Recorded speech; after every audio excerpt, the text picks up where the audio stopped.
میں آپ کو اپڈیٹ کرتا چلوں کہ کیونکہ یہ آئینی ترمیم کا معاملہ ہے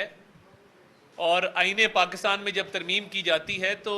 یہ بہت سنجیدگی سے ایک ایک شق پہ ایک ایک لفظ پہ غور کیا جاتا ہے اور باقاعدہ طور پہ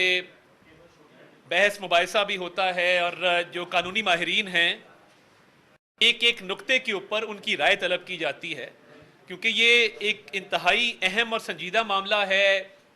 آئینی ترمیم کا۔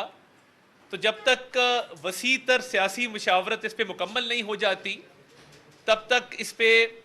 جو ہے وہ آگے بڑھنا تھوڑا سا اس میں تاخیر ہو جاتی ہے۔ تو جو حکومتی جماعتیں ہیں ان کے درمیان بھی ایک مشاورت کا سلسلہ جو ہے وہ جاری ہے اس وقت، اور دونوں اطراف سے جو اپوزیشن جماعتیں ہیں مولانا فضل الرحمان صاحب ان سے مشاورت کر رہے ہیں انہی آئینی ترامیم کے اوپر کہ جو مسودہ ہے وہ ان کے پاس بھی موجود ہے، اور وہ ایک ایک شق کے اوپر جو ہے اپوزیشن جماعتوں کو آن بورڈ لے رہے ہیں، اور ہم حکومتی جماعتوں کے ساتھ جو ہے وہ انگیج کیے ہوئے ہیں۔ تو اس میں تمام پارٹیوں کے جو